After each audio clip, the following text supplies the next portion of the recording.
really am surprised that all of these, my fellow contestants up here, I guess would be the right word for it, given nobody pays attention to the clock.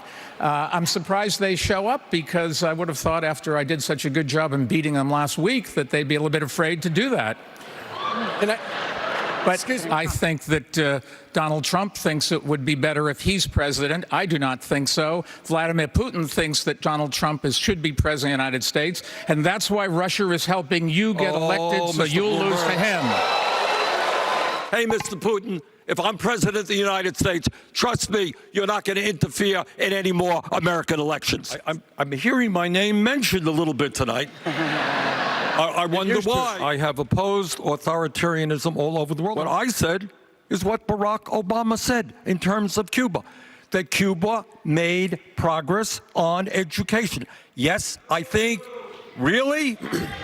Really? Yes, because there's no comparing those two What Barack Obama said is they made great progress on education and health care. That was Barack Obama. And I am not looking forward to a scenario where it comes down to Donald Trump with his nostalgia for the social order of the 1950s and Bernie Sanders with the nostalgia for the revolutionary politics of the 1960s. My Secretary of Education will be someone who has taught in public school.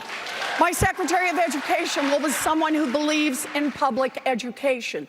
And my Secretary of Education will believe that public dollars should stay in public schools. I come at this with a great deal of humility because we have had a lot of issues, especially when it comes to racial justice and policing in my own community.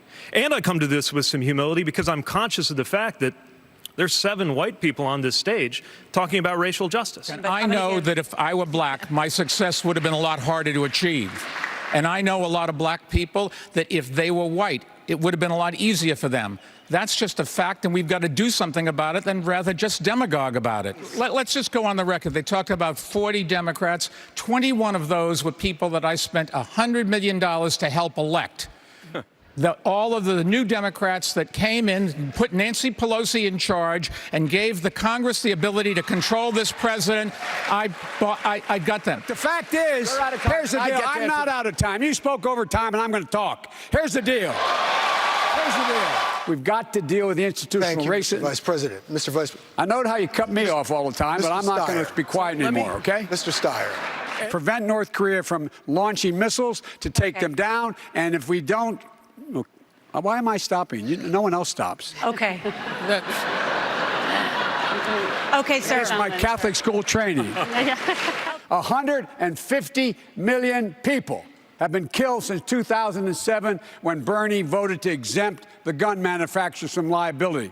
More than all the wars, including Vietnam, from that point on. Carnage on our street, and I want to tell you, if I'm elected and I'm coming for you and gun manufacturers, I'm going to take you on and I'm going to beat you. We have to acknowledge that we should be renegotiating the New START treaty and the other arms negotiations that must happen. This president just likes to do tweets at 4 a.m. in his bathrobe, gets out there and doesn't achieve the results we need. I would meet with him, but I would do it with our allies. I would have clear deliverables, and I would achieve those deliverables. At least I didn't have a boss who said to me, kill it, the way that Mayor Bloomberg never is alleged said to that. have said to one of his pregnant employees. People want a chance to hear.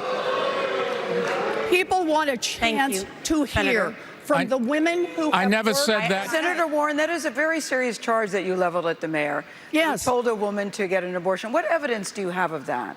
Her own words. And Mayor Bloomberg, could you respond to this? I never said it. Period. End of story. If we spend the next 4 months tearing our party apart, we're going to watch Donald Trump spend the next 4 years tearing our country apart. Look,